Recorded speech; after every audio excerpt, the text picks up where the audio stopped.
When I first heard autism, it was really, really, really difficult.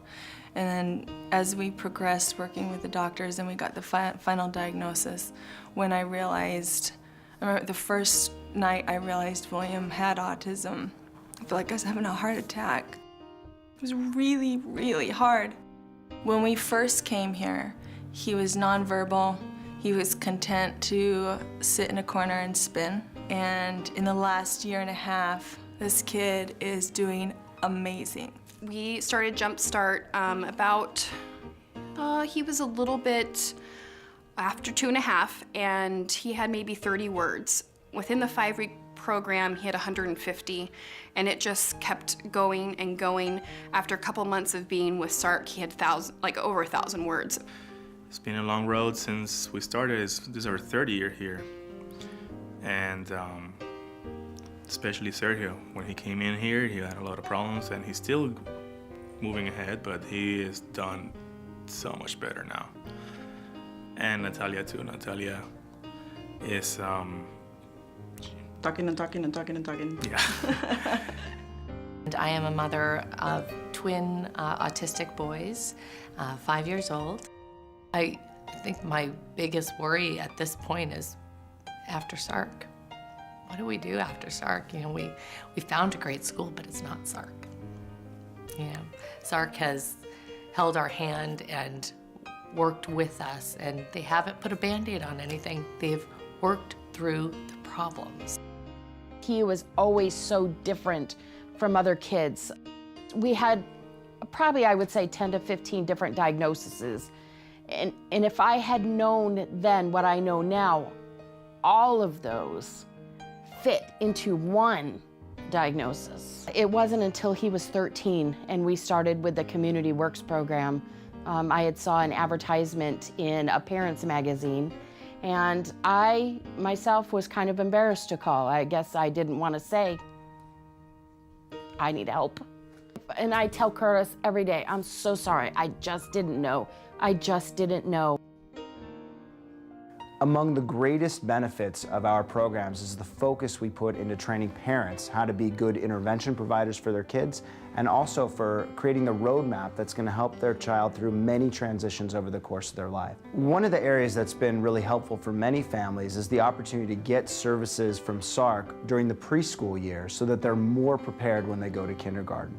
We're spending time discussing that transition with families, understanding what their needs are, and then we're also coordinating directly with schools and making sure that they are open to having us there, to consulting with us, to having our staff be in those classrooms and make those transitions successful.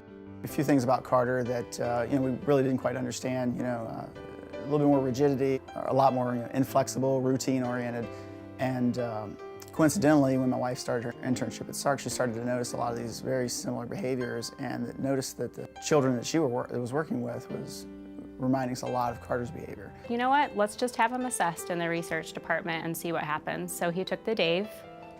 Very easy, yes, yes, yes on everything. And then from that point, we went and did additional assessments and found out that he does have Asperger's. One component of the Think Asperger's program is the Dave screening questionnaire. The screening questionnaire for detecting Asperger's very early. And we recently validated this questionnaire in the elementary schools in the Phoenix area. In this validation study, we collected data from 604 general education students, and we were able to confirm an autism spectrum disorder in 15 of them, which equals about 2%, which is about the same as the data from the most recent study from the CDC.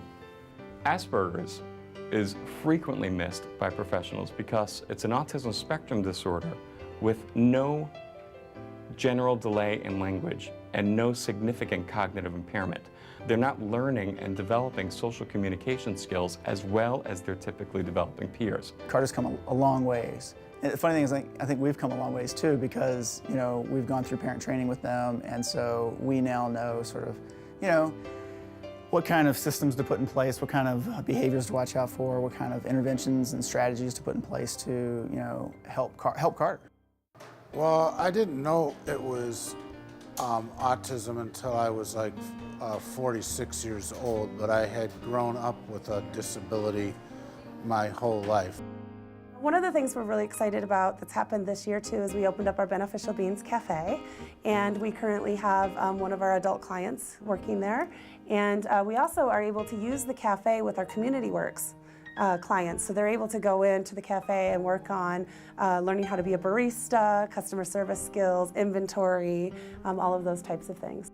Well, Jan was looking for a job for over 6 years, and this opening came at the cafe, and so he was able to be trained and work at the cafe, and it's been a wonderful blessing in our lives. Well, I love it. I love Stark. I love working with them. I love making a contribution. It's nice to be able to come in here and take care of customers and aware people of what SARC does and what autism is. It's really bringing awareness to our community that adults with autism have a place in our community and that they can be contributing members. And the entire process shows that it's possible for everybody across the spectrum to learn how to do these basic job skills. This isn't about training people to be a barista, it's training them with the basic job skills to go anywhere they want to go. All that SARC has taught my family, my husband and I, and my parents, they've worked with every one of us to help our boys transition into that world and to continue to develop and flourish, and helped us communicate with them as best as possible, and it's been a wonderful experience. I do see Curtis going to UAT, and he's very excited about it. We can get him ready to go off and live on his own. I don't know how anyone could go through it by themselves because it's a journey. So it's not something you could do alone at all. In comparison to where we were to where we are now, it's like he's alive.